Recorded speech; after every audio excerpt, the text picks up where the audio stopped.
Listo. Yo creo que comenzamos, ¿no? Sí. Deja.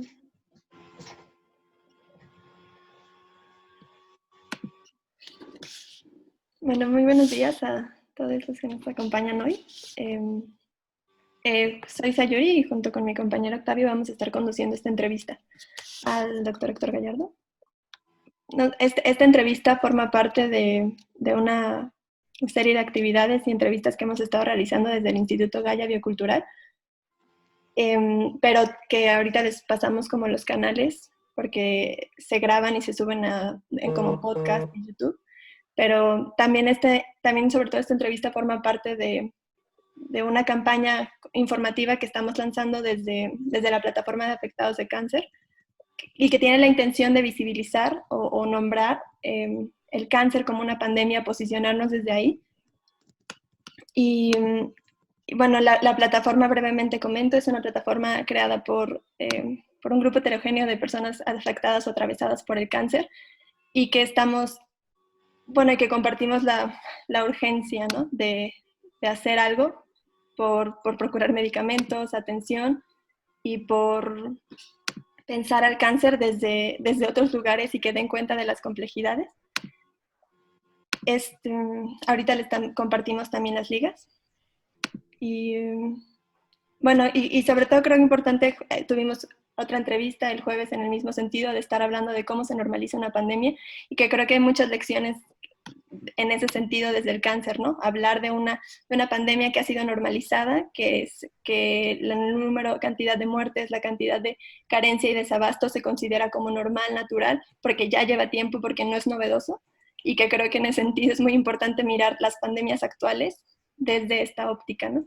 Entonces, bueno, adelante, Octavio.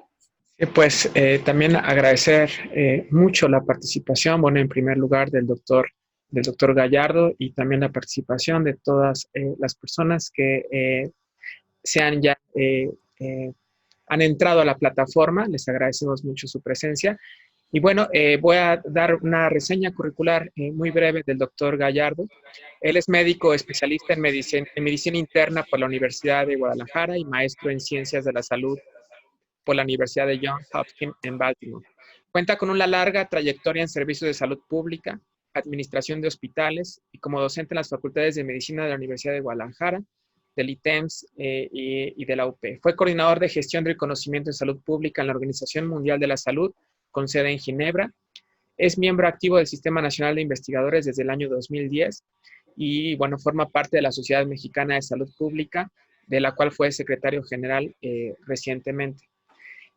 Pues agradecerle, doctor Gallardo, su presencia aquí y voy a iniciar una pregunta que van a ser de un meme que está fluyendo y van a decir, ¿y qué tiene que ver los memes? Pues que los memes a veces reflejan bien las inquietudes y las representaciones sociales que hay en la población sobre, en este caso, este acontecimiento tan relevante como es la pandemia. Muchos lo que dicen es, bueno, pareciera que en estas últimas semanas hemos oído a los expertos, en este caso epidemiólogos, que nos hablan de la gravedad de la pandemia y nos dicen las medidas necesarias para mantener, en este caso, el problema contenido o más o menos administrado en estas curvas de las que ya casi todos estamos bastante acostumbrados a escuchar casi diario, ¿no? Sin embargo, estamos en unos días de que se levante gradualmente el confinamiento en función de los estados y muchos dicen que hemos pasado del quédate en casa al sálvese quien pueda, ¿no? Es decir, ¿cómo pasamos de un escenario en el cual pareciera que tenemos en nuestras manos un quédate en casa que controla una pandemia como esta, a un sálvese quien puede en el que pareciera que en realidad no podemos controlar? ¿Y cómo se parece esto a otras pandemias? ¿Qué tendría que decir respecto a esta frase que ahorita se está moviendo? Como para arrancar desde esta discusión que a veces hay en el sentido común entre las personas, digamos que de calle, irlo trasladando a una discusión más profunda sobre las pandemias. Muchas gracias a todos, gracias a Sayuri, gracias a Octavio, gracias a todos los que gentilmente comparten este espacio de reflexión esta mañana de sábado.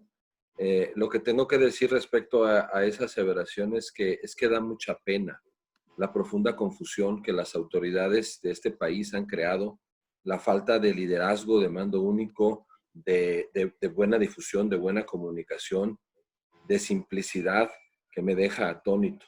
Da pena y vergüenza que ante la tragedia social y humana que estamos viviendo falte liderazgo. La principal omisión en este momento, en este país, es que el gobierno no da no dice por dónde, no dice cuándo, no dice qué hacer, no orienta. Está bastante aturdido, bastante confundido, y yo digo que está rebasado. No hay manera, no hay capacidad, no existe la inteligencia ni la forma de... Cosa que no está sucediendo en otros países, pobres y ricos. O sea, ese meme no me da más que tristeza y me permite reflexionar sobre este concepto al cual ustedes me invitaron, que es el concepto de sindemia, ¿no? Pero sindemia es la coexistencia de varias epidemias con repercusiones sinérgicas entre sí, Octavio. Voy a poner 3 ejemplos de la vida real, de esta semana, que yo he presenciado de cerca. No estoy hablando de oídas, estoy hablando de un joven de 18 años de edad con leucemia, que eres paciente regular de un instituto de seguridad pública, que le habían estado difiriendo su quimioterapia ya por 2 meses porque no estaban los medicamentos disponibles, y finalmente lo hospitalizan para darle parcialmente una quimioterapia porque no hay medicamentos suficientes en un gran instituto nacional, y ahí se enferma de COVID y muere. Mañana va a ser 8 días que lo enterraron. Esa es una sindemia. O sea, el sistema está tan aturdido para atender mal y muy mal el COVID que tampoco está atendiendo a los pacientes con cáncer. Y lo mismo te puedo decir de otro instituto nacional, de un paciente con cáncer de pulmón que estaba atendiéndose mejor o estaba respondiendo a la quimio y a la radioterapia. Lo tuvieron que confundir o mezclar con pacientes COVID y murió el miércoles de la semana pasada. Esa es una sindemia. Es decir, el sistema está tan aturdido y confundido en atender mal al COVID que además desatiende otras enfermedades. En este caso, lo estoy diciendo el cáncer, pero te puedo decir qué está pasando con los infartos, o qué está pasando con las apendicitis. Bueno, qué está pasando con los partos. Aquí veo varios obstetras. Los obstetras ahorita tienen que ir a ver si pueden atender un parto y si la mamá y el niño y ellos mismos no salen infectados. Esa es una sindemia. Pero la pongo en otro contexto. Segundo ejemplo, muy grave. La sindemia de violencia contra la mujer. Es una epidemia que ya existía, pero que por motivo del COVID se está sinergizando tremendamente. Y ahora resulta que por esta cuarentena, a los estúpidos machistas no les da otra más que agarrarse a golpes con su pareja o su mujer. Esa es otra sindemia, es un daño colateral consecuencia del encierro en el que nos han metido, muchas veces muy torpe y muy mal orientado, porque el sistema de salud no ha sido capaz de aislar correctamente a los infectados, los regresa a casa, y entonces cada enfermo regresado a casa está infectando a 5 miembros de la familia, porque es una estupidez del sistema de salud que no ha podido limitar los contagios en este país. Limitar los contagios, así de simple, si no ha podido hacer pruebas, no ha podido limitar los contagios. Y por último, pero no menos importante, para poner otro ejemplo, la salud mental. La salud mental de los mexicanos ya había venido siendo un grave problema de salud pública desde hace tiempo. Depresión, ansiedad, violencia. Pero ahora, la salud mental de los mexicanos, de los enfermos, de los familiares de los enfermos y de los trabajadores de la salud, está seriamente amenazada por el COVID. O sea, ¿tú te imaginas lo que es ser una enfermera o un médico que llega a su casa y los vecinos le quemaron su casa y su coche porque si como fuera bruja de la Edad Media piensan que esa enfermera va a contagiar al barrio? Esa es otra sindemia. ¿Y qué está haciendo el sistema? Nada. Está tan aturdido atendiendo y muy mal el COVID que ya no ve, ni oye, ni entiende absolutamente nada más. Yo digo que nos hemos transportado a un planeta COVID, extraño planeta en el cual el sistema de salud, los tomadores de decisiones están ciegos, sordos y aturdidos. Están haciendo muy poco, muy tarde y muy mal. Muchas gracias. Bueno, aprovechando un poco más concretizando este concepto y aprovechando como la transdisciplina de esta mesa, ¿no? Y como nuestras distintas formaciones, creo que es importante es esta categoría, ¿no? A la que nos invitas a pensar, la de sindemia, que en realidad nace de la antropología médica y tiene totalmente este enfoque biocultural, ¿no? Es decir, no podemos seguir analizando las enfermedades como si se tratara de un fenómeno estrictamente biológico o, bueno, ahí con todos los peros que tienen esas demarcaciones. Y es decir, sí, se está hablando de dos o más epidemias concomitantes, pero más que concomitantes, sinérgicas o coadyuvantes, ¿no? O sea, es decir, se están imbricando entre sí, se están potenciando. Sí. Y que creo que justo hasta nos obliga a pensar más allá de esta mirada que se dice mucho, ¿no? De sencillamente comorbilidades, ¿no? O sea, como hablar de comorbilidades tiene este enfoque de la biomedicina de hablar como de adición, ¿no? O sea, como si se tratara de dos fenómenos aislables que sencillamente coincidieron en una persona, desafortunadamente, o así, ¿no? Como si se tratara de eso, y no de fenómenos interconectados que se están alimentando, nutriendo, y que además hay interacciones, ¿no? Hay interacciones tanto desde la escala biológica, por así decirlo, o sea, dentro de un mismo cuerpo están interactuando estas dos o más enfermedades, epidemias, no solo tiene que ser enfermedades, ¿verdad? Pero sobre todo creo que hablar de sindemia nos obliga a poner un foco en el contexto, ¿no? O sea, nos obliga a pensar en el ambiente, en el nicho ecológico en el que estamos y que, y que y a pensar en esas implicaciones con el ambiente, ¿no? Las condiciones, y entonces justo nombrarnos, hay condiciones sociales de exclusión, hay de precariedad laboral, de privatización, de mercantilización de la salud, y que no es solo, y que no, entonces que eso nos hace dejar de pensar como si las enfermedades existieran sencillamente así, ¿no? En un cuerpo aislado o en una lámina de laboratorio, ¿no? Y dicen, no, las enfermedades están existiendo en personas concretas que están interseccionadas por una serie de violencias, una serie de marcas, una serie de estructuras de dominación, exclusión, ¿no? Y que creo que, bueno, por ejemplo, desde donde nosotros nos estamos posicionando, que es desde la pandemia del cáncer, justo estar vislumbrando como estas múltiples interacciones que está teniendo cáncer y COVID, pero no solo, ¿no? O sea, justo estás nombrando una serie otra de sindemias y que creo que, bueno, sí, en general, si pudieras hablar un poco más a detalle de cómo se están concretizando estas cosas, ¿no? ¿Cómo no? Fíjense que quiero dejar claro un error antiguo que venía en la OMS y en muchos expertos en salud pública de considerar epidemia o epidémico solo aquellas cosas que se contagiaban, ¿no? Las infecciosas. De hecho, si ustedes se fijan, este fenómeno de COVID, lo que más mueve es el temor al contagio. No sería la reacción que estamos teniendo si fuera una misma enfermedad que produjera este mismo número de enfermos y muertes, que no es cosa menor. Estamos hablando de, en 3 meses, 6 millones de contagios. En Estados Unidos, solamente 1.7 millones de contagios. Estamos hablando de que en los Estados Unidos esta enfermedad ya mató lo que 2 guerras de Vietnam. Se ha matado a más de 100,000 norteamericanos, ¿no?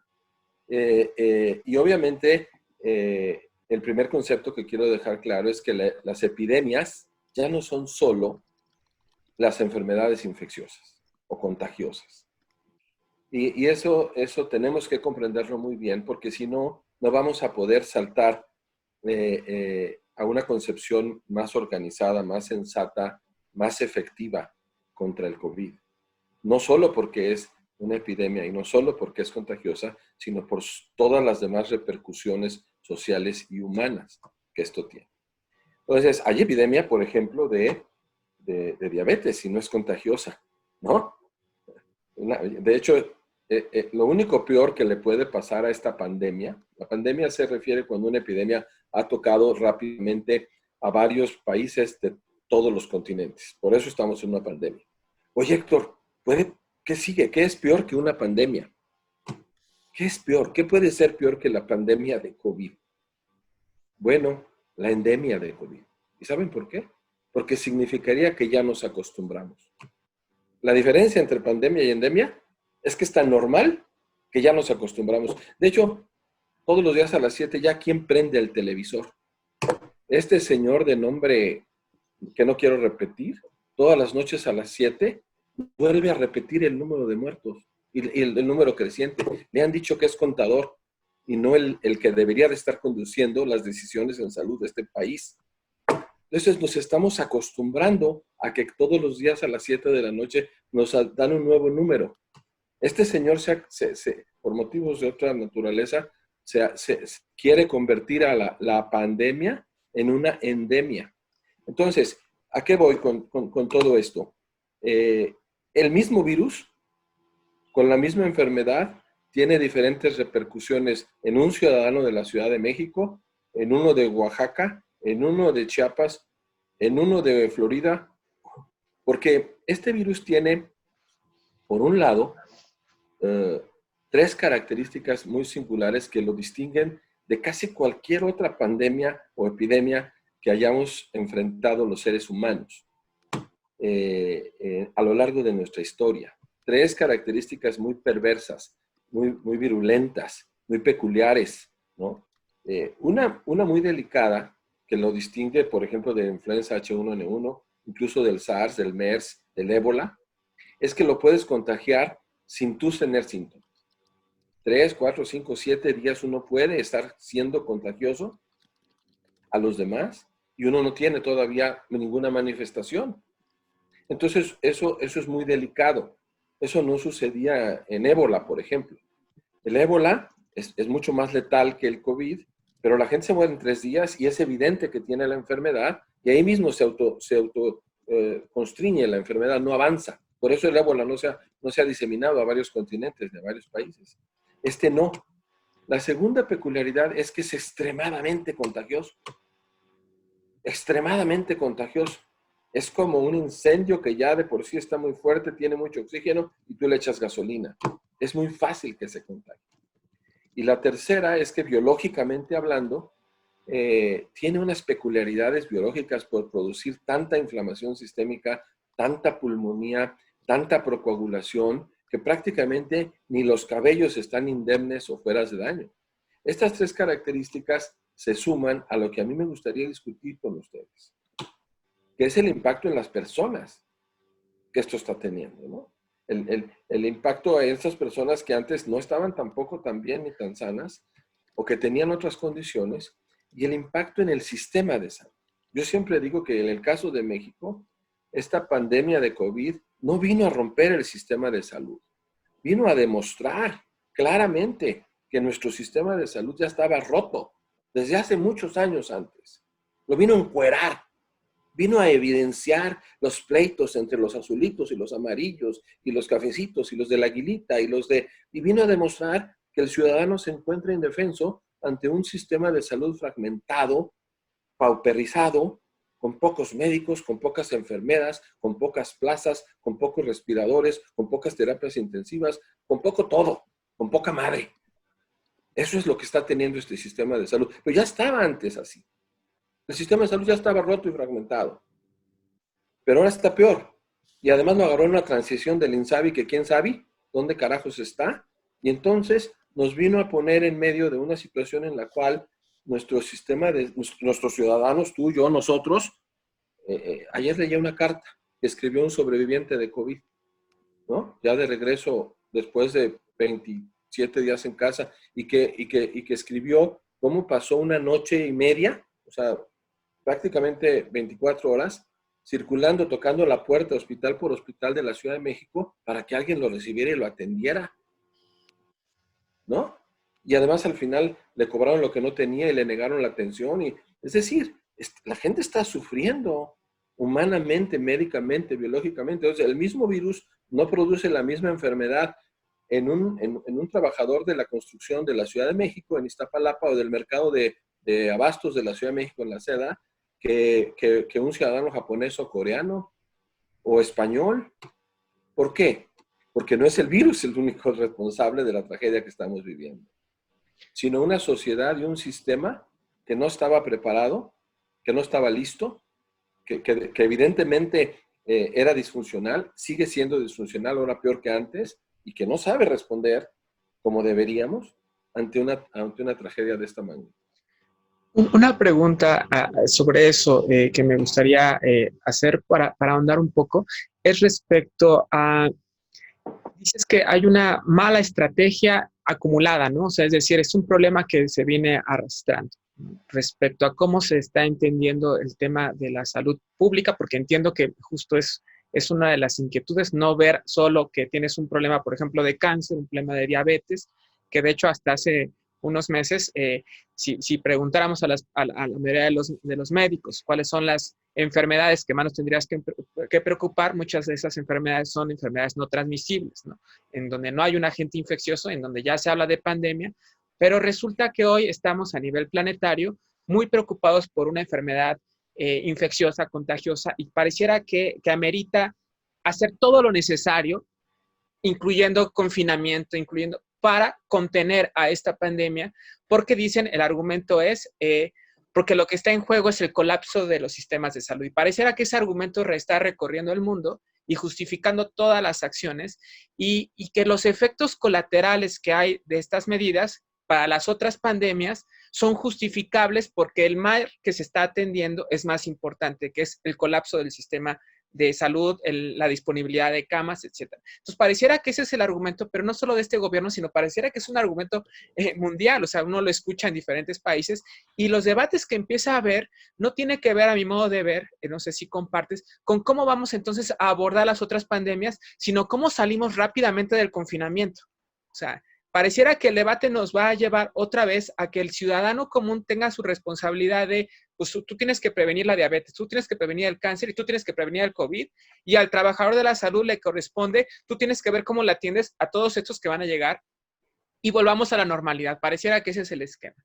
La pregunta que te haría es, ¿cómo podría ser diferente la estrategia? ¿No? O sea, ¿qué traería, por ejemplo, una perspectiva de sindemia a la hora de pensar las intervenciones en múltiples escalas? O sea, en el caso del gobierno, pero también en el caso de nosotros como ciudadanos, respecto a los mensajes que todo el tiempo se nos está diciendo de qué es lo que nos corresponde a nosotros hacer frente a las pandemias o en este caso frente a la infección.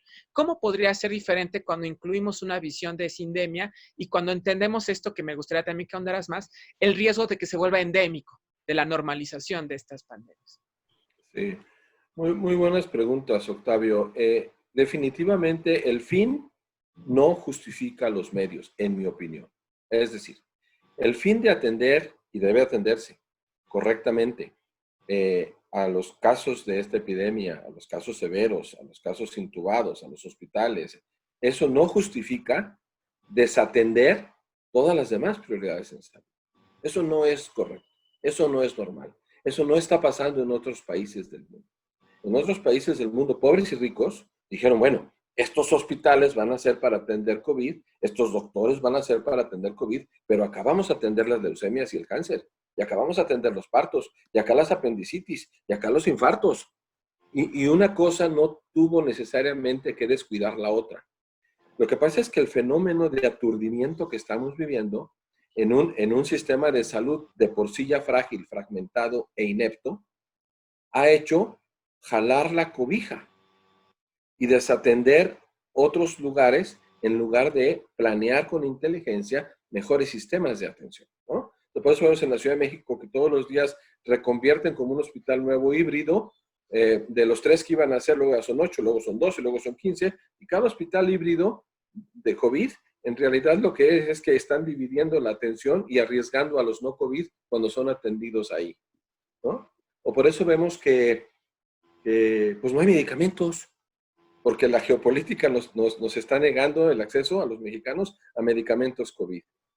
O por eso vemos que no hay respiradores, que en estos 30 años de ciencia mexicana moderna no hemos sido capaces de producir un primer único respirador mexicano, no somos autosuficientes y dependemos de los americanos, los franceses, los italianos o los chinos que nos vendan de limosna sus leftovers, para que podamos tener respiradores, ¿no? Entonces, yo estoy en contra, Octavio, y esa es tu segunda pregunta, de que volvamos a la nueva normalidad. No, no es normal que se desatiendan los pacientes con cáncer, la salud mental, los partos. No, no es normal que el 10 o 15% de los médicos y enfermeras y trabajadores de la salud se estén infectando y muriendo por estar atendiendo a los pacientes con COVID. No es normal que la gente pobre que se quede en su casa se quede sin acceso a dinero y a un estipendio mínimo para poder estar en confinamiento. Yo no creo que debamos de volver a la nueva normalidad tan platicada y que la asumamos como que, pues está bien, nos fregamos todos, ¿no? No. ¿Qué debemos hacer? Pienso yo? ¿No? Es un diálogo esto y no tengo la última palabra, pero yo no estoy a favor de volver a una nueva normalidad mediocre y volver a ser igual o peor que lo que éramos antes. Esta gran lección, esta gran tragedia, yo siempre he pensado que estas tragedias, estas muertes nos deberían servir por lo menos para evitar futuras tragedias y evitar futuras muertes. Tenemos que aprender como sociedad y como sistema de salud. Ahorita no hay un mando único, por ejemplo, porque el sistema está hiperfragmentado. Entonces el paciente derechohabiente del Seguro Social que va y busca atención y no la encuentra, va y pide limosna a un instituto nacional, o va y pide limosna a un hospital de la Secretaría de Salud a ver si lo atienden, o va y pide limosna. ¿Por qué? Porque el sistema sigue fragmentado. No tendríamos que volver a esa normalidad. Tampoco tiene que ser normal que no haya inversión en ciencia y tecnología para que talentos mexicanos que hay y muchísimos puedan empezar a producir respiradores, más tecnología, más pruebas, vacunas. Octavio, Sayuri, compañeros, México no está en capacidad de producir vacunas, que sí tuvimos antes. Destruimos el Birmex, que era el instituto mexicano que producía vacunas, gracias a lo cual eliminamos de nuestro país la polio, por ejemplo. ¿No es normal que no podamos producir vacuna y que ahora que la única solución que se ve venir es llegar a tener vacuna, pues se la van a pelear los países ricos y a México nos van a dar limosna si es que llegamos a tener un día acceso a la vacuna? ¿Por qué? ¿No es normal? Alguien le tiene que decir a las autoridades federales y estatales que no es normal esta realidad en la que nos han metido esos 3 meses, que no es normal morirse de hambre por no poder salir a la calle porque estoy confinado y no tengo trabajo y no tengo con qué comer y no hay un seguro de desempleo, que no es normal que los que más están muriendo y enfermando son los más pobres. Los médicos y las enfermeras que se están muriendo resulta que eran precarios, que no tienen seguro de vida, que están dejando huérfanos, viudas y viudos, porque los teníamos por 10 años o 15 años trabajando en el sistema de salud sin prestaciones. Eso no es normal. ¿Por qué va a ser eso normal? Yo quiero reivindicar la palabra de volver a la nueva normalidad que se están discutiendo ahorita los gobernadores y los federales, como una lucha de volver a salir a la calle solamente usando cubrebocas, que me parece, obviamente eso hay que hacerlo, pero esa es una visión pírrica y miope. Tenemos que aspirar a un México que no sea normal todas las sinergias de sindemias que estamos viendo recrudecidas con motivo de esta epidemia. Perdón que me acelere, pero me apasiona mucho lo que hago y me enfurece mucho la tragedia y la torpeza con la cual estamos el gobierno mexicano enfrentando esta tragedia. Muchas gracias. Perdón por hablar así. No, para nada, por favor. Creo que justo ese es el tema por el que estábamos empezando a convocar esta campaña, ¿no? Informativa, ¿no? Es estar hablando que cuando se habla de normalidad, se está hablando de procesos crudos, violentos de normalización, en donde, pues sí, se naturaliza la desigualdad, se naturaliza la violencia y se naturalizan procesos que que justo afrenta a los que nos tenemos que posicionar en contra de, ¿no? Y que justo por eso estamos reivindicando que hay lecciones muy importantes de que el cáncer vuelto endemia, de la normalización y de la carencia, del desabasto, de las muertes. Y creo que justo eso es una cosa muy importante. Esta entrevista no es una entrevista biomédica del COVID, ¿no? Y de cómo está pegando en los pacientes, qué medicamentos darle o no, ¿no? Eso está diciendo que nos falta agregar todos estos ejes de análisis, estar hablando de que el COVID se imprime en cuerpos concretos y que siempre, son personas en concreto quienes están poniendo el cuerpo a las muertes de todas las enfermedades, ¿no? Es la gente racializada, es la gente generizada, es la gente excluida, se está posicionando desde ahí, no es la gente que ya está viviendo otra enfermedad, es la gente que está desde esta sindemia, ¿no? Y bueno, como un poco pasar de esa escala a la macro, me interesaría ver si pudieses comentar que creo que estas marcas de pobreza de ciertas enfermedades están también en el nivel del sistema mundo, ¿no? O sea, cuando una enfermedad es considerada una pandemia, pues cuando afecta a primer mundo normalmente, ¿no? Cuando afecta a Europa, cuando afecta a los países ricos. Cuando una enfermedad es punto central de la agenda sanitaria mundial, pues cuando está afectando a la gente rica, ¿no?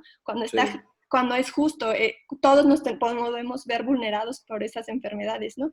Y también un poco jalar estas cosas, o sea, como tanto de la crítica como de las potencias que por lo menos están desde el nombrar emergencia sanitaria, que creo que es que por lo menos temporalmente se está poniendo sobre la agenda la universalización del acceso a la salud, ¿no? O sea, hablar de pandemia y hablar de emergencia sanitaria por lo menos es decir, estamos viviendo esta situación que implica una responsabilización del Estado, que implica agregarle más presupuesto a un sistema de salud que ha sido desmantelado históricamente y que ha sido saqueado históricamente y que implica poner al centro de la agenda y de la vida la salud y la procuración de eso. Y en ese sentido, como las demandas que pueden emerger desde ahí, ¿no? O sea, y los riesgos que puede tener que justo el COVID se convierta en una endemia, ¿no? Junto con otros más, junto con todo el resto de otras endemias que existen. Tres ejemplos. Uno que me quiero remontar a la historia, porque es importante, a la historia muy reciente, el SIDA. La epidemia de SIDA que comenzó hace 30 años, pues empezó en África y a pocos les importó, si es que acaso a alguien. No fue sino hasta que llegó a las esferas más altas de poder y dinero en los Estados Unidos y se empezó a transmitir entre senadores de la Cámara Alta y políticos muy influyentes, que entonces tomó relevancia y el mundo la volvió a ver. Estuvo varios años sin que la ciencia, la investigación, la tecnología, la industria farmacéutica, ni nadie le importara la epidemia de SIDA. Todos ustedes conocen lo que ha pasado en estos 30 años con la epidemia de SIDA, y ha pasado lo que yo les decía, ¿no? Hoy es una gran industria, por un lado, que afortunadamente se han encontrado medicamentos que la controlan, no se ha encontrado una vacuna después de 30 años, pero se ha vuelto una endemia. Una endemia en donde ya no nos sorprende decir que hay 3 o 4, está bajo control, afortunadamente, pero sigue habiendo transmisión. ¿Y en quién pega más hoy? Pues en los pobres, en los desafortunados que no tienen acceso a la prueba, en los que no tienen acceso al tratamiento, en los países en los cuales los procesos de educación para la salud no se dan, en las y los trabajadores sexuales. Ahí está pegando el SIDA, en las personas transgénero, en las explotaciones, en las mujeres que son víctimas de trata. Ahí está pegando, pero a nadie nos llama la atención. ¿Por qué? Porque ya se normalizó. Por eso digo yo que ya pasó con el SIDA lo peor que le puede pasar a una pandemia, que es una endemia que ya no llama a las conciencias y a pocos países o gobiernos les atiende para seguir trabajando seriamente. Partiendo de aquella lección histórica de salud pública, que tuvo sus cosas buenas, tuvo sus cosas malas, y es la realidad la que hoy vemos con SIDA, ¿no? Incluso el año pasado hubo más nuevos casos de SIDA en personas en México que no debía de haber habido. Las pruebas están bajando. Hay SIDA transmitido verticalmente. Y eso que, es decir, de madres embarazadas a hijos. Y eso que México es uno de los muy poquitos países que tiene acceso universal y gratuito. Universal y gratuito quiere decir, seas pobre o rico, tengas seguro social, tengas ISSSTE, no tengas nada, tengas INSABI, tengas quien sabe. Y eso debo decirlo gracias a un prócer de la salud pública, que tengo el gusto de trabajar con él, que es Roberto Tapia. Todavía hoy hay acceso universal y gratuito a los medicamentos contra SIDA y pruebas, después de 30 años, equitativamente en México. Bueno, ¿por qué lo traigo al tiempo moderno? Bueno, en Nueva York, no crean ustedes que fue el epicentro, sigue siendo el epicentro de COVID hoy en todo Estados Unidos. Nueva York es el epicentro. No crean que se murieron los de la Quinta Avenida, ¿eh? Se murieron los negros, los latinos, los trabajadores de la basura, los trabajadores que no pudieron dejar de salir a ir a trabajar, que no tenían acceso al seguro médico privado, que no tenían Medicare, que no tenían Medicaid y que no pudieron tener acceso. El 90% de las muertes por COVID hoy en Nueva York pues son de los que no tuvieron acceso a un sistema de salud y los que tenían que seguir trabajando para comer y que no tenían tampoco suficiente educación ni manera de procurar acceso rápido. Entonces, no es normal. Por ejemplo, no es normal que una persona le digan hoy que va, hoy, va a un hospital, le encuentran que está saturando 91%, finalmente le abren la puerta del traje respiratorio y dicen, no, pues esta, ¿cómo ves? No, pues tengo lleno aquí de camas, y tengo lleno de terapia, pues esta qué, pues mándala a su casa y que te hable por el 911 o que te mande un chat. Eso es normal hoy y eso no debería ser normal. ¿Qué pasa? Se agrava, amanece muerta en su casa o vuelve a ir al hospital 4 días después en artículo mortis, nomás para que le busquen su agencia funeraria. Eso no es normal, ¿no? ¿Qué nos faltó? Bueno, ¿dónde está el fondo económico de ahorro, de resguardo del Sistema Nacional de Salud que debería estar implementando y gastando ahorita? Estaba, por cierto, guardado con el Fondo del Seguro Popular. Había 80,000 millones de pesos guardados para eso. ¿Se lo llevaron? ¿Dónde lo están usando? ¿Por qué no lo estamos gastando aquí y ahora? ¿Por qué no tenemos un ahorro como nación para enfrentar esta pandemia? ¿Por qué no empezamos a comprar equipos de protección personal hace 3 meses que ya sabíamos que, y ahora nos empiezan a mandar artículos de cucaracha para cubrir la boca y los cuerpos de los trabajadores de la salud? ¿Por qué no hay cubrebocas? ¿Por qué no hay N95? Porque no teníamos un fondo, nos gastamos a fondo, no teníamos sistema de salud. Entonces, evidentemente, como ustedes dicen, no puede ser normal volver a eso. Tendríamos que exigir al gobierno nunca más tener un sistema de salud tan famélico y tan empobrecido y tan jodido, porque lo hemos venido empobreciendo en los últimos 30 años, como el que tenemos. Nunca más sin invertir en ciencia y tecnología mexicana para ser autosuficientes. Que no nos salga el nacionalismo y el patrioterismo nomás cuando queremos que gane la selección mexicana del fútbol, que por cierto nunca pasamos del 5.º partido.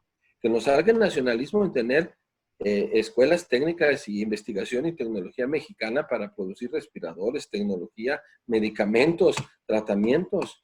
Y que no se nos olvide la respuesta social organizada. La gente se está muriendo sola,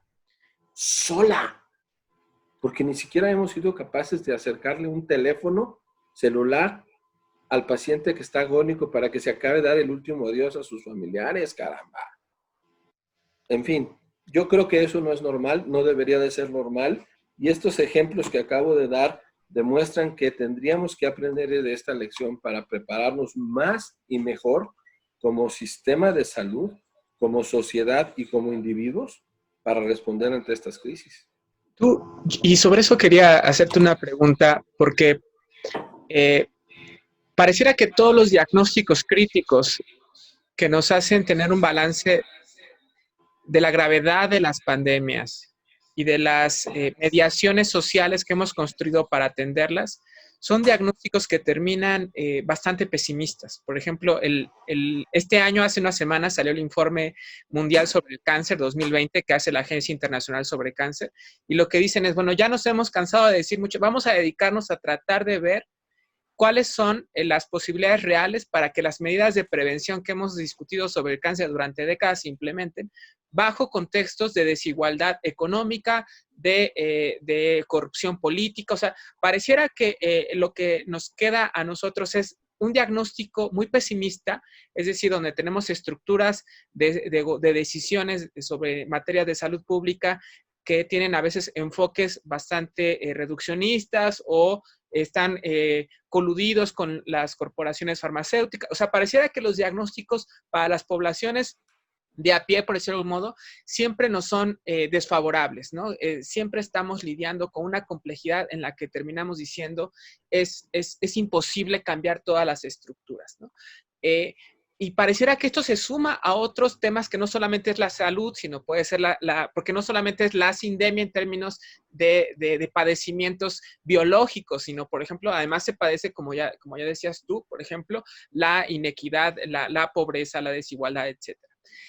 ¿Cómo pasar de un diagnóstico, digamos, que lo que nos está diciendo es, aquí hay una contradicción acumulada en múltiples esferas, a una agencia que nos permita decir a los ciudadanos de a pie qué podemos hacer más allá, además del quédate en casa, pero no solamente a los ciudadanos del pie, sino también a los médicos que de algún modo están simplemente diciendo, pues tú te toca atender, ahí tienes tus guantes, ahí tienes lo que tengo. O sea, pareciera que a todos se nos está otorgando una función y somos, sin embargo, la carne de cañón de todas estas medidas a veces poco funcionales, ¿no?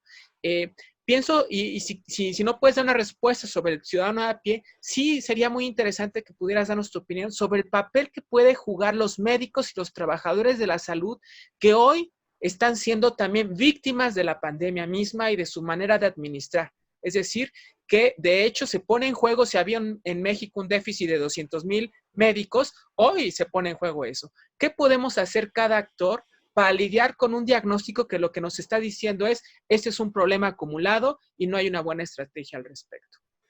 O sea, te recuerdas el título de esta plática, ¿no? Esta plática era Salud Pública y Sindemia. Hasta ahorita hemos hablado de la segunda frase, es Sindemia. Pero me estás preguntando sobre la primera parte. Esa es la pasión de mi vida, la salud pública. La salud pública es la única vacuna que puede responder contra la ineptocracia que vivimos en este momento en este país.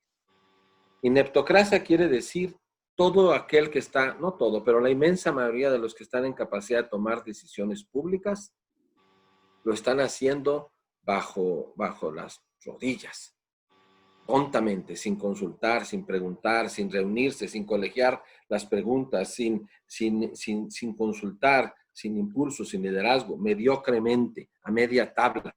Y por eso ves que, oigan, ¿hacemos pruebas o no pruebas? Claro que hay que hacer pruebas. Hay que hacer muchas, porque las pruebas salvan vidas. Oigan, ¿y qué medicamento será bueno usar? Oigan, ¿y qué? Eso, todos esos, que el semáforo de ayer, es la pena más grande que he visto de la estultez humana. Un semáforo que después de 2 meses te presentan todo un país en rojo por igual. Todos vimos ese semáforo de prueba de la ineptocracia que vivimos en nuestro país. Entonces, ¿qué vacuna hay contra la ineptocracia, Octavio? Salud pública. Y no digo salud pública al que estudió maestría y doctorado, y no solamente. Todos, en salud pública, todos tenemos un espacio de ciencia y conciencia para tomar decisiones asertivas y proactivas. Hay muchas decisiones que podríamos estar tomando ahorita ante la crisis. Te voy a poner 3. A ver, mando único. No se puede que un paciente no sepa dónde hospitalizarse, a dónde ir, de dónde tomar medicinas, con quién ir. Mando único territorial. Es un control de tráfico de la crisis. Tú no puedes estar teniendo, y ahorita hay ausencia total de mando único. Cada institución pública o privada de salud hace lo que quiere cuando quiere, a la hora que quiere y como puede. Y el ciudadano se encuentra así. 2, universalidad total. Quiere decir, si ahí hay un lugar de salud público o privado, ese mando único me manda ahí y yo voy a ser atendido rápido y bien, con lo mejor que hay, con decisiones bien claras y concretas, y no la anarquía que hay en este momento. 3, gratuidad. Gratuidad total en el momento de COVID para todos los casos de COVID y para todas las otras emergencias que están dejando y siendo desplazadas y desatendidas. Es el tema de la sindemia. Eso como 3 respuestas inmediatas. En vez de estar discutiendo tontamente que si traemos el cubrebocas o no lo traemos, que me parece una discusión ya ni siquiera bizantina, estúpida, hombre, pues si es de sentido común. Es de sentido común usar un cubrebocas, ya no necesita mucha ciencia, o si pruebas o no pruebas. Eso, claro que tenemos que hacer pruebas y muchas y de las buenas, porque esa es la única diferenciación en salud pública para que la gente deje de contagiar. O sea ahorita el R0 de esta enfermedad, pues anda probablemente en 7, quiere decir, una persona, por el descuido de la salud pública y de las decisiones, está infectando a otros 7, que además son sus seres queridos. El esposo contagia a sus hijos, a su esposa y a otros 4 en su casa porque el sistema lo devolvió. Ahora, con una visión de más largo plazo, también la salud pública, que es la única vacuna que yo conozco contra la ineptocracia, con liderazgos muy sólidos, las academias, las universidades, los cuerpos colegiados, la asociación nacional, los académicos, tendríamos, y los ciudadanos con liderazgo o las organizaciones de la sociedad civil como la tuya, Octavio, tenemos que salir y gritar y pedir poder ver más allá de la pandemia, o sea, después, ¿qué sigue? Y que no nos agarre otra vez de rodillas, como nos agarró. Entonces tendríamos que estar teniendo fondos, en vez de desaparecer fideicomisos, que es lo que está haciendo el gobierno, obviamente previniendo cualquier tipo de corrupción, pero que nos agarrara ya con un Instituto Nacional de Producción de Vacunas, porque además esta no es la última pandemia que nos va a tocar ver como generación, ¿eh? Vienen muchas más sindemias y muchas más mutaciones virales en los años subsecuentes. No se va a acabar de ir el COVID-19 cuando va a llegar el COVID-21, 22 y 23, ¿eh? No crean que no. O sea, el terreno de las mutaciones biológicas, no piensan que esto ya se acabó y vamos a volver a vivir la historia de nuevo. Luego, 2, un fondo nacional para contingencias. Tenemos que tener un ahorro nacional para estar protegidos en lo biológico, en lo social, en lo económico y en lo humano cuando esto suceda. 3, más y mejor preparación y educación pública. Necesitamos más técnicos, más enfermeros, más médicos, más especialistas, más bioingenieros. Y 4, pero no menos importante, construir una red social cada vez más sólida y solidaria para ayudar en lo espiritual, en lo anímico, en lo emocional, en esta tragedia. O sea, ¿quién ha hablado? Tú dime, Octavio, ¿quién ha hablado de tanatología en este momento? Y de ayudar a bien morir y ayudar a la gente que se queda, a los sobrevivientes, a acompañarlos en su duelo. Bueno, ya ni siquiera se puede enterrar a la gente, no puede uno tener un velorio. Entonces, tendríamos que estar teniendo también una invitación a ser más solidarios y menos egoístas. Estas pandemias sacan lo mejor y lo peor de los ciudadanos, de los sistemas y de los gobiernos. Y en algunas ocasiones está sacando nuestro egoísmo, muy rancio, nuestro rechazo a seguir ayudando a los demás, y cuando debería ser lo contrario. Sí, de hecho, bueno, ahorita hay unas preguntas que están ya apareciendo en el chat. Les estamos invitando, vamos a abrir espacio a las preguntas que tengan a través del chat para poder organizarlas mejor, pero algunas de las que había, unos comentarios también críticos, es si realmente la salud pública ha sido una alternativa en otros escenarios, si pudieras dar un ejemplo de cómo un enfoque de salud pública mucho más integral puede o ha servido. Eso creo que para algunos escépticos podría ser importante. Y también que tú pudieras hablarnos de los otros actores y de las otras estrategias que más allá de la esfera, digamos que del ámbito de las estrategias de salud se tendrían que implementar, porque creo que lo que ha evidenciado una pandemia como esta es que no solamente se requiere un frente en el territorio de la salud, sino también en el territorio de la paz, por decirlo de algún modo, el territorio de la seguridad, el territorio económico, etcétera. Y es ahí donde parece que no hay confluencia prácticamente en ningún país, lo que está evidenciando esto es que es un problema global. Pero si pudieras hablarnos de algunos ejemplos en los cuales una perspectiva integral sí ha dado unos resultados y cómo la salud pública puede ser efectivamente una vacuna que bien hecha pueda responder de otra manera a esta situación, ayudaría mucho. Y mientras vamos organizando las preguntas para ir acercándonos, digamos que a la parte final. Muy buenas preguntas y qué bueno que vaya a haber comentarios de todos ustedes porque yo pretendo todo menos ser el poseedor de las respuestas, ¿eh? Yo me asumo como un ciudadano igual que ustedes, preocupado por buscar mejores soluciones, pero no tengo las verdades últimas, ni mucho menos. Pero sí hay ejemplos y es bueno volver a ellos. Ayer revisitaba a un médico que murió en la epidemia de 1918 de tifo en la Ciudad de México, contagiado por uno de sus pacientes. Me estoy refiriendo al doctor Rubén Leñero. Él era el secretario de Salud de la Ciudad de México, pero en aquel entonces era igual que ser secretario de todo el país, ¿no? Y estaba viviendo la pandemia de tifo y él iba a atender a los pacientes y se contagió de los pacientes y murió de ello. Pero pocos meses antes de morir, él pidió que se siguiera, que la ley más importante de seguir es la ley sanitaria. Y en ese momento se pedía que para prevenir el tifo, además de la higiene y como ustedes saben es una enfermedad que se produce por una pulga que tiene la rata que brinca a los humanos. No se conocía todo con precisión, pero se sabía que si uno guardaba medidas de higiene y no salía por las noches entonces sí hubo una ley de queda, toque de queda de las 6 a las 6. O sea, a las 6 de la noche, de la tarde, te guardabas en tu casa y no volvías a salir hasta las 6 de la mañana del día siguiente. Y eso bajó claramente la transmisión de tifo. Él murió de tifo. Pero eso es una decisión de salud pública.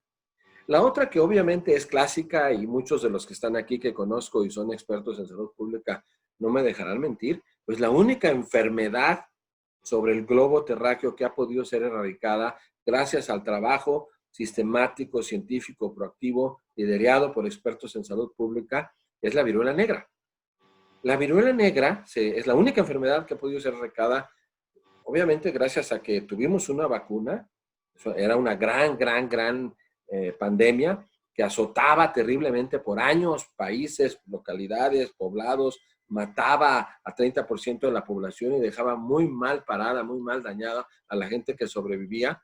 Es la única enfermedad que ha sido erradicada y el Dean Henderson, el gran experto en salud pública Henderson, que fue quien recorrió con brigadas de trabajo en campo, ciudades, pueblos, localidades y dedicó su vida a ello, lo dijo claramente. La respuesta social organizada, conjuntada con ciencia y conciencia, ciencia y la conciencia hizo posible que erradicáramos la viruela negra, gracias a lo cual no podemos estar hablando, no hay en la faz de la tierra ese virus, afortunadamente, pero a nuestros abuelos, quizás los tuyos no, Octavio, porque estás muy joven, pero a mis abuelos los azotó, ¿no? Y mataba, era normal que matara Pero me voy a la más reciente, que gracias a lo cual muchos de los que tienen ahorita 30 años o menos no han visto esa enfermedad, que es la polio. La polio se eliminó gracias a un esfuerzo social, organizado, dirigido por la salud pública de este país. No está eliminada de la faz de la tierra. Todavía Afganistán y Pakistán y unos casos de nicho, pero del continente americano no hay un solo caso de virus de polio. Cuando era común en mi escuela primaria, ver en mi salón de clases 4, 5, 7 niños jóvenes que tenían aparatos de polio. Eso ya no existe. ¿Y por qué no existe? Van a decir, pues es que hay vacuna. No. Fíjense, amigos, del momento en que hubo vacuna válida para prevenir poliomielitis, ya sea la de Salk o la de Sabin, es una historia que un día les platicaré, al momento que se eliminó, por ejemplo, del continente americano, la poliomielitis, pasaron 30 años. 30 años de trabajo duro, de salud pública, de fortalecer sistemas de vigilancia epidemiológica, de trabajar en las comunidades, de ir a los pueblos, de ir a la que te mordiera el perro con tu termo y que acudieras. Y ahora nos encontramos con la paradoja de las paradojas de la estupidez, que son los antivacunas, que no sé cómo puedan existir esos personajes, pero la poliomielitis es quizás la historia reciente de éxito en salud pública de la cual los mexicanos nos tengamos que sentir más orgullosos. Porque hace 20 años, 25, 26 años, que no tenemos por cierto, el último fue aquí en Tomatlán, Jalisco, el último caso de polio entre los mexicanos. ¿Y cuál es la amenaza? Pues que dejen de, estos confundidos ineptocráticos, dejen de producir o comprar vacuna de polio, y entonces que tus hijos o tus nietos vayan a volver a tener polio, porque fracasa el sistema, ¿no? De hecho, ahorita hay casos de sarampión, ya no estamos viendo esa epidemia de sarampión, teníamos igual 18 años sin un solo caso de sarampión en México, cuando eran epidemias que llegaban y acababan con 25-30% de los niños de una comunidad pobre en la zona Huichol o en la zona Mije o en los suburbios de Iztapalapa. ¿Y por qué está volviendo a haber sarampión? Porque se les ocurrió dejar de comprar vacuna y se les ocurrió correr a los vacunadores y no pagarles su sueldo de 50 pesos que les pagaban para que fueran a vacunar a las calles. Entonces, vuelvo al punto. ¿Quién carajos está tomando decisiones en salud pública en este momento en este país? ¿Y por qué los ciudadanos nos estamos dejando? Esas son las dos cosas. Fíjate por quién votas, ¿no? Dijo. Y exige lo que tienes derecho. Los mexicanos tenemos derecho a vacunas, tenemos derecho a salud pública universal y gratuita. Y pues que nos la den, y nos la den de buena calidad, con pandemia o sin pandemia. Eso tendríamos que estar decidiendo ahorita, pero en consecuencia, en respuesta a Octavio, sí hay muy buenos ejemplos heroicos de salud pública en nuestro país, recientes y antiguos, que han dado muestra de la casta de la que estamos hechos, de la resiedumbre de los mexicanos, del talento de los mexicanos, pero necesitamos organizarnos y exigirle a nuestros gobernantes que tomen las decisiones con la cabeza y no con los pies. Okay. Sayuri, adelante. A ver, me parecería importante solo como enfatizar, ¿no? O sea, que no, o más bien poner sobre la mesa o sobre la agenda, ¿no? O sea, estábamos hablando de enfermedades que se han vuelto endemia, que han perdido todo foco de atención de las, ajá, no, del abordaje de sanitario, ¿no? O sea, que ya no son foco de la gente no le importa, no le interesa, no le pone atención o considera que son enfermedades que responden más a una cosa individual y que no se están abordando a nivel de justo la complejidad, las cosas que nos lo están produciendo. O sea, digo esto en un sentido de que, ¿cómo verías? O bueno, por lo menos nosotros desde la plataforma de cáncer que consideramos importante enunciar, pues es que no solo, o sea, no solo lo que tendría que estar en la mesa como un problema de salud pública o en ese sentido son las enfermedades contagiosas, ¿no? No solo es sarampión, no solo es tuberculosis, no solo es que no regrese eso, o sea, cáncer tendría que estar entre muchas otras, o sea, y que creo que justo es este juego de, o más bien respuesta a una privatización y desmantelamiento del sistema de salud que está diciendo, que está relegando cuáles enfermedades les van a competir a los individuos como, y sus gastos catastróficos y que no se está haciendo responsable, ¿no? Un sistema de salud. Sí, sí, no debería de ser el miedo al contagio el único motor que mueva a la sociedad y a los gobiernos. Esa es una estupidez. Por eso insisto que una epidemia no se define solo por el número de casos o por el riesgo de contagio del resto de la sociedad que existe. Y hoy me duele tanto como los casos de COVID que están sucediendo y muriendo, la huelga de padres de familia, huelga de hambre, que quizás no ha pasado en las noticias, de padres de familia con niños con leucemia que están parados ahí en Lieja y que el secretario federal de salud ni siquiera se ha dignado a salir a hablar con ellos.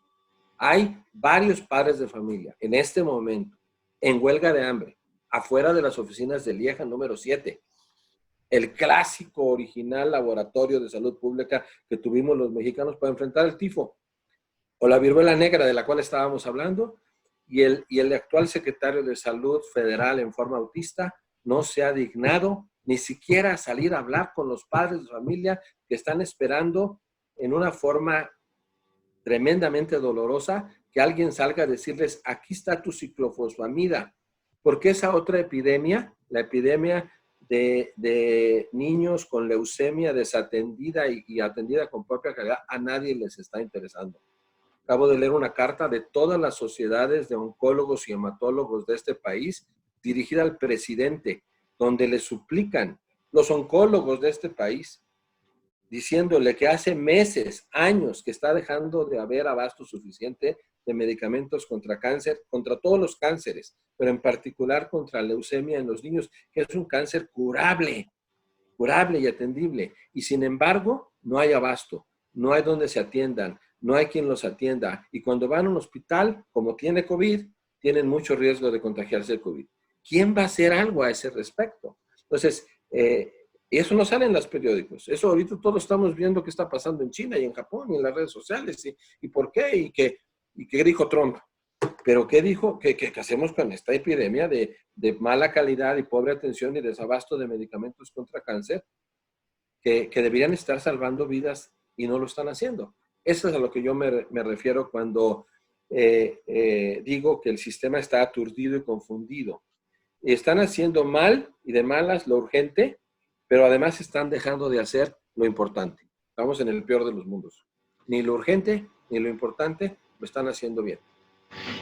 Yo quisiera hacerte una pregunta justo sobre cómo hemos llegado a este sometimiento en términos de las políticas de salud pública respecto a grupos que quizás no tienen esta perspectiva ampliada o un constante ir y venir de funcionarios que sexenio con sexenio quieren reinventar los hilos negros de cómo está resolviendo los problemas, pero ponerlo en un contexto también más histórico en el sentido del papel que puede jugar las organizaciones de médicos frente a esta situación, como este tipo de cartas, ¿no? Es decir, recientemente en la Facultad de Medicina, en un espacio que hicimos, fue Luis Felipe Abreu, que es un médico importante de la Facultad de Medicina, y él lo que decía es que en algún momento también la organización de los médicos para tomar, digamos que posición frente a los grandes problemas, inclusive él decía que el 68, el movimiento del 68 en México, no se puede entender sino todo lo que empezó a ver entre los movimientos de médicos desde la década de los 50 en México y cómo era un sector sumamente organizado, sumamente politizado, que no permitía de algún modo que se establecieran solamente las políticas. Había un ejercicio también médico mucho más colectivo, mucho más empoderado, y dice él que lo que se cambió no solamente fue el modelo de organización médica, sino el modelo de formación hacia un médico mucho más individualista, hacia un médico preocupado solamente por nichos específicos, y él decía que se había perdido la posibilidad de un actor médico que pudiera de algún modo tomar más las riendas de los problemas que se viven de base en las clínicas, en las comunidades, etcétera, que se había de algún modo sometido otra vez al orden médico o al ámbito privado superior o al ámbito público de una jerarquía, y eso había colapsado la posibilidad de una voz médica organizada frente a esto. ¿Tú qué consideras que podría hacerse justo para que el médico sea un actor hoy que pueda debatir este tipo de estrategias? Porque como dicen aquí algunos comentarios, pareciera que a nosotros los ciudadanos queda solamente ver cómo no funciona en ningún ámbito profesional arriba y estamos esperando de algún modo, en nuestro caso como afectados de cáncer, a organizarnos y a empoderarnos como afectados, pero esperando que lo hagan los otros actores involucrados. ¿Qué posibilidades ves tú entonces de que el médico frente a esta pandemia del COVID pueda tener un rol mucho más activo en los debates nacionales que se van a vivir? Pues mira, yo no sé, aquí hay muchos médicos y muy buenos que estoy viendo aquí en sus nombres y muchos expertos y muchos líderes, pero ciertamente yo sí creo y estoy de acuerdo contigo, con ustedes, de que los trabajadores de la salud, los médicos, los colegios nacionales de las distintas especialidades, los colegios de enfermería, que son muy poderosos, no estamos teniendo la respuesta que deberíamos tener, ni la voz tan crítica que deberíamos tener, y estamos un poco, voy a decir la palabra, domesticados. No siempre, no en todos los casos, pero tendríamos que estar hablando y gritando más fuerte por el derecho de nuestros pacientes y de nosotros mismos. Hay algunos ejemplos buenos, pero no son suficientes. Me voy a referir a tres. Uno, el Consejo de Salubridad General, tristemente, que es la máxima autoridad sanitaria de este país, es la máxima, no hay otra. Tristemente, hace unas semanas sacó un documento del cual me avergüenzo, yo no lo saqué, pero me avergüenzo que nuestro Consejo de Salud Nacional, que era el código de bioética para saber a quién conectar y no conectar a un respirador en caso de COVID. Bueno, fue tan triste y digamos, desfavorecida ese documento que el único cuerpo colegiado que yo vi que salió a decir yo no estoy de acuerdo fue la Universidad Nacional. Y dijo, yo soy miembro del Consejo de Seguridad General, a mí no me pidieron mi opinión, no avalo y no estoy de acuerdo en darle precio a las vidas o costo a las vidas y que mejor uno de tantos que uno de tantos. Si tiene leucemia y tiene COVID, déjalo morir. Así decía el código. Ya lo sacaron del internet, pero así lo pusieron. Eso fue muy desafortunado de nuestro máximo órgano colegiado. No es gobierno, ¿eh? El Consejo de Salud General no es gobierno. Ahí están universidades, colegios, asociaciones, la Academia Nacional de Medicina, pero está domesticado. No está funcionando. No ha sesionado realmente más que 1 o 2 veces y para firmar una lista de asistencia. Entonces, ahorita debería estar en sesión permanente el Consejo de Salubridad General, como lo estuvo en la epidemia de tifo, como lo estuvo en la epidemia de cólera del 833, que mató en un mes, el 25% de la población mexicana se murió por cólera en 1833. El Consejo de Salubridad General se puso en sesión permanente y tenía superpoderes por arriba del presidente y el secretario de la Defensa. Eso no está sucediendo ahorita. Entonces, ¿qué otro ejemplo te puedo dar? el grupo, fíjate nomás, una agrupación de médicos y enfermeras en condición laboral precaria, todos trabajadores del IMSS, que fueron a reclamar que por lo menos se aceptara que morir de COVID siendo enfermero o era un riesgo laboral y que les pagaran su indemnización. Y eso hizo que Zoe Robledo cambiara la ley hace 4 días. Y ahora por lo menos si eres un médico o una enfermera que te mueres infectado por COVID, estando atendiendo pacientes de COVID, por lo menos te pagan tu indemnización y tu viuda recibe un dinero y tus hijos no se quedan muertos de hambre. Que no había eso. Y otro ejemplo que puedo decir es la organización Somos 17. Es una organización médica que Abraham, que está aquí, la conoce muy bien porque les ha ayudado y los ha apoyado. Abraham es un abogado de primera que ha sacado médicos de la cárcel que injustamente han sido metidos ahí porque se les atribuye crímenes que no han cometido o que tuvieron que suceder porque el sistema de salud no tenía el medicamento, no tenía el respirador y la víctima acaba siendo un médico que meten a la cárcel injustamente.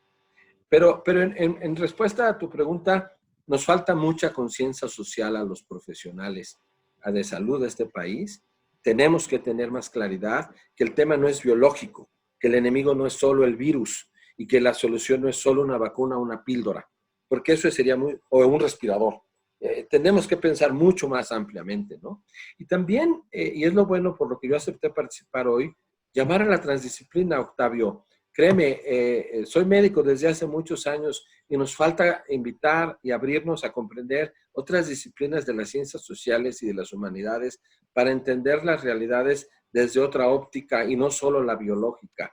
Y no porque no me gusta ser médico, me gusta ser médico, entiendo mi trabajo y mi profesión, pero sé que nos falta, y esa es una riqueza de la salud pública, abrirnos otras realidades, ¿no? Les cuento una historia real. Hace unos años, cuando me tocó recientemente trabajar en un hospital público heroico, que yo quiero mucho en la ciudad de Guadalajara, en donde me formé, pero donde un día llegó un paciente con cólera, en la reciente epidemia de cólera que tuvimos algunos años, que lo recogió la policía de la calle porque era un pordiosero que estaba deshidratado, con potasio muy bajo. La policía nos lo trajo al servicio de urgencias y yo tenía una responsabilidad pública en aquel momento en el estado de Jalisco y por eso tenía que saber de todos los casos de cólera que se diagnosticaban, ¿no?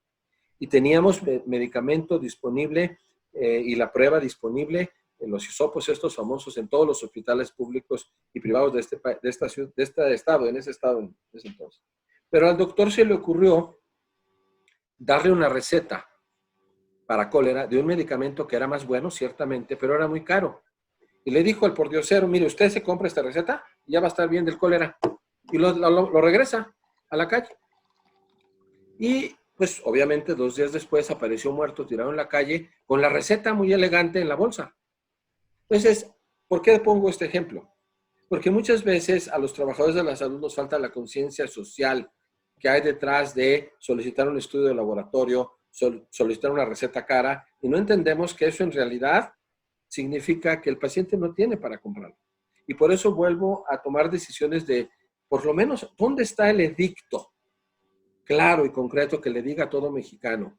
Si tú estás enfermo de COVID, vayas a donde vayas, no te va a costar nada, ni tus pruebas de laboratorio, ni tu medicamento, ni tu atención. Esa es una decisión donde todos los colegios médicos, las asociaciones, los grupos sociales, enfermería, de medicina, las federaciones, deberíamos estar gritando, presidente, mande el edicto. La atención en COVID es gratuita a todo mexicano, nomás por tener COVID. Y por cierto, no desatienda a los pacientes con cáncer y no desatienda las otras enfermedades emergentes o agudas. En fin, creo que sí nos falta organizarnos mejor, reclamar más, exigir más, porque tenemos una cosa que otras personas no tienen, claro conocimiento de las consecuencias de la inacción. Si no actúas, te mueres. Si no previenes, contagias. Y si contagias, en 7 días después vas a estar probablemente en un respirador o en un viacrucis en las calles buscando que alguien te atienda con las puertas cerradas. Entonces, yo creo que sí nos falta organizarnos más. Hay pocos ejemplos, pero a partir de ellos tendríamos que organizarnos y exigir y demandar y actuar también. ¿Dónde están los médicos voluntarios atendiendo a pacientes o las enfermeras o los ciudadanos? De hecho, Ahorita hay algunos comentarios que me voy a permitir leer. No podemos leer todos. Hay algunos comentarios críticos respecto a que tu opinión es muy política, que no presentas datos, conceptos, que se pueden caer muy fácilmente en juicios de valor sobre lo que es bueno, lo que es malo. También hay algunos comentarios críticos respecto al rol que puede realmente jugar el médico si no se le está poniendo demasiadas funciones al médico, si no estamos en realidad haciendo diagnósticos demasiado reduccionistas.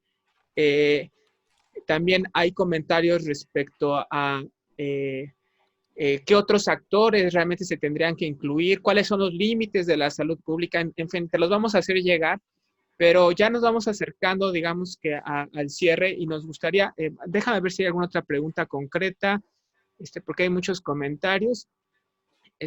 Sí, aquí había una, permíteme, la voy a leer y dice,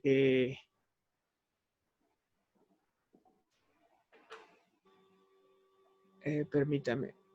Bueno, que si cabe la cordura y la humildad, la honestidad personal y profesional sin egos con respecto a las diferencias y con solidaridad humana de parte de los médicos, de parte en general de todos los actores. Aquí está. Dice, ¿qué opinión tiene el doctor Gallardo de la llegada de médicos cubanos para atender la pandemia en México? Obviamente, sin desmeritarlos, no tenemos médicos mexicanos maravillosos que ya están enfrentando esto. ¿Son necesarios los médicos cubanos? ¿Qué cosas nuevas saben ellos que nosotros no? En fin, son el tipo de comentarios que han hecho, pero ahorita lo dejo ahí si quieres hacer alguna respuesta para acercarnos al final de la entrevista. Bueno, pues yo sí les quiero decir que mis comentarios son a título completamente personal y en una forma muy humilde. Son mis puntos de vista y maneras de pensar en este momento. No pretendo saberlo todo ni conocer ni ser el poseedor de la verdad. Son mis propuestas. Muy concretamente creo que propongo a nivel individual, a nivel profesional y a nivel social hacer cosas mañana, hoy mismo, muy concretas. Voy a empezar por el nivel social. Creo que socialmente tenemos que estar, bueno, yo estoy consciente y les propongo a la sociedad tomar conciencia. En toda mi vida profesional no había asistido a una epidemia de epidemias, de una sindemia tan grave, tan severa, tan envolvente, tan trágica, tan tremenda como esta. Y mira que me ha tocado vivir muchas y soy un médico viejo, en donde nunca había visto una amenaza tan grande a las personas, a su salud y a la sociedad. Por lo tanto, mi primera gran propuesta es que tomemos conciencia de ello. A nivel profesional, creo que debemos, por un lado, reivindicar claramente al trabajador de la salud que está siendo vitupendiado, agredido, violentado, y que no están siendo garantizados recursos mínimos para que trabaje, para que haga su labor. E incluso, ya dije, las enfermeras las bajan del camión o no las dejan subirse un taxi o las abuchean o tienen que esconder el uniforme. Eso no puede ser tolerado y a nivel social, de profesionistas, tenemos que defendernos, tenemos que defender a la profesión, tenemos que defender a estas enfermeras y tenemos que poner, como tú bien decías, para que los gobiernos no estén tomando decisiones solos. Tendrían que estar tomando decisiones en una forma mucho más colegiada, basadas en ciencia y conciencia, y defendernos desde nuestro territorio profesional y de nuestro país, porque aquí también hay mucho de geopolítica. O sea, es la primera vez que los Estados Unidos le quita su apoyo a la OMS, por ejemplo, y se está peleando Trump su reelección, por ejemplo, ¿no? Pues tenemos que entender de dónde estamos, desde qué trinchera estamos luchando profesionalmente. Y la última es a nivel individual. Yo salgo ahorita a la calle y todavía veo gente que va a fiestas, que hace reuniones, que no trae cubrebocas, que dice que el virus es un invento, que hay una serie de reacciones ilógicas e incomprensibles individuales, negligentes, donde me arriesgo, en este caso, me arriesgo yo y arriesgo a los míos y arriesgo a mis compañeros de trabajo y arriesgo porque simplemente no estoy cobrando conciencia de que mi quehacer o mi acción o mi inacción puede tener consecuencias. Entonces, yo quisiera dejar esos tres niveles de reflexión social, profesional e individual, todos todos podemos hacer mucho, todos, a estos 3 niveles, hoy, no mañana, ni ayer, ni quién sabe. Bueno, todos podemos hacer mucho para combatir con inteligencia esta clúster de epidemias, ¿no? Porque no es solo el COVID. Pues sí, adelante Sayuri, ¿vas a hacer la última pregunta o vamos Yo solo quería como comentar un poco como contra frente al comentario de la postura política que se asume en una entrevista. Bueno, por lo menos desde Gaia y la plataforma de afectados de cáncer estamos muy conscientes de que lo que se tiene que hacer es posicionarse frente a una guerra, frente a una situación actual, y no es que hagamos lo que hagamos solo porque nos guste hacer y hablar por hablar. O sea, lo estamos haciendo desde un lugar de enunciación y porque está la vida en ello, ¿no? Y porque la vida de las personas que nos importan están en ello y con lo que podemos empatizar está en ello, ¿no? Entonces creo que sin duda es una invitación, y desde la transdisciplina y sobre todo desde desde un hacer que tiene una clara postura política, un lugar donde se está enunciando, pues más bien un llamado a quienes aún creen que existe una ciencia objetiva y neutral, ¿no? Y que se puede hacer ciencia nomás por nomás sin estarse posicionando, ¿no? Tanto en el sistema mundo, en la estructura de segregación, exclusión, ¿no? Y bueno, también una invitación a que puedan conocer las otras entrevistas que se han realizado, la continuación de esta misma campaña donde se está hablando de otros ejes de la normalización de las pandemias y bueno, y conocer por supuesto la plataforma de afectados. Y sí, adelante, Octavio.